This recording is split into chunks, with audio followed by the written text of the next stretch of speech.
And a huge step forward for hospitality. These in the Breakfast Arms to tell us more. Yes, good morning. You know, as I sat literally in a pub car park yesterday with the rain plinking and plonking in my wine glass, I couldn't help but think, please, please, please, may the new restrictions be lifted next week. This is a really big moment for struggling restaurants and bars and for customers like me who want to drink and stay dry at the same time. Imagine that. Welcome to the Breakfast Arms. This is our secret BBC boozer.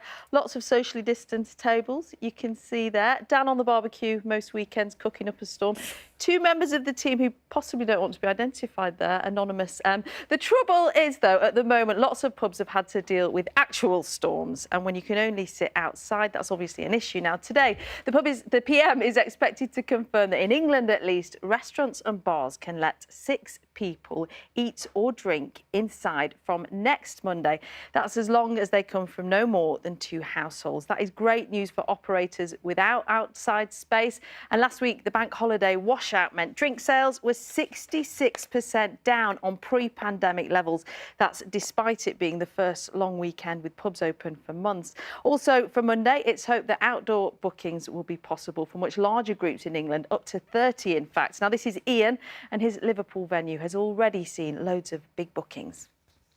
But these changes are only in England. In Northern Ireland, it's hoped a meeting this week will confirm indoor hospitality resuming from the 24th of May, so that's a little way off. In Wales, indoor hospitality will also open up on the 17th, like in England, but operators like John are still waiting to find out if it will be the rule of 6 or if they can only serve smaller group. Now, it's particularly challenging for him because his pub is on the border with England. And finally, Scotland, again, slightly different. Their hospitality is already open indoors, but there's no alcohol at the moment, and there's also a curfew, and that is expected to change on the 17th. Indoor seating will be allowed for up to 6 people from 3 different households until 10:30 in the evening, and alcohol will be available, but only in 2-hour slots. It is complicated, isn't it? And operators have found the rules really tricky. They're worried that relaxation may mean that they still don't turn a profit. The hospitality industry wrote to the government again at the weekend, warning that it still needs more support, in particular pointing to the slow access to loans. And if you are thinking about crossing a national border to take advantage of the new freedoms next week, you will, of course, have to make sure you are following the rules of the home nation. As ever, we're really keen to hear from you on this one. Have you booked to go out next week? Who are you going to sit down with first? And in particular, we'd love to get your photos if you have been enjoying outdoor hospitality through the rain, as I was yesterday. Do send your photos, because some of them we've seen on social media have been quite funny. That is the level of our dedication to going to the pub, isn't it? Sitting outside in the rain just to see our pals. And was it worth it for me? Yes, it was. Absolutely. It really was. Did it make the wine taste nice with the rain? It didn't. Do you know what? It didn't matter. There was 3 of us, 2 households. Sorry.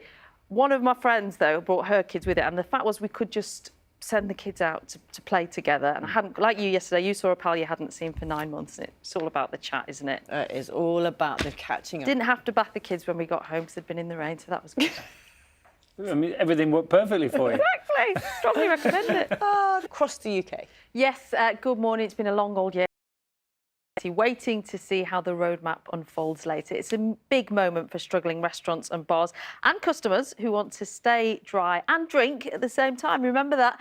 Welcome to the Breakfast Arms. This is the secret BBC boozer. Lots of socially distant tables to enjoy a drink in the sun if it arrives. I think that's Dan and Louise having an incognito shandy. They've bagged a spot under a brolly too, because let's face it, the weather has put a bit of a dampener on our hospitality experiences, but also on pub takings. So the hope is that later today, the Prime Minister will confirm that in England, at least, restaurants and bars can let 6 people eat or drink inside from next Monday. That's as long as they come from no more than 2 households. Good news for operators without outside space, because last week the bank holiday washout meant drink sales were 66% down on pre-pandemic levels. That's despite it being the first long weekend with pubs open for months. Also on Monday, it's hoped that outdoor bookings will be possible for much larger groups in England of up to 30 people. Now, those changes are just in England, though. In Northern Ireland, it's hoped a meeting this week will confirm that indoor hospitality will be resuming from the 24th of May, but that feels like a long way off. Meanwhile, in Wales, indoor hospitality will also open up on the 17th, just like in England, but operators there are still waiting to find out if it will be the rule of 6 applying or whether they can only serve smaller groups. Finally, in Scotland, again, slightly different. Their hospitality indoors is already open, but with no alcohol, and currently there's a curfew. Now, that will change on the 17th, though, hopefully. Indoor seating will be allowed for up to 6 people from 3 households until 10 in the evening, and alcohol will be available, but only in 2-hour slots. So we are crawling back to normal, but clearly, if you're thinking about crossing a national border to take advantage of new freedoms, make sure you're well across the rules of the home nation that you're visiting. Rain or shine, mostly rain, let's face it, we have been making the most of outdoor hospitality, haven't we? So here was my on Monday. Bit awkward that Sarah Jane's not been invited, isn't it? Hope she's not watching. So 3 million jobs relying on hospitality across the UK. Really exciting moment for them, and let's face it, for us as well. Yeah, big changes ahead. Thank you. Other changes that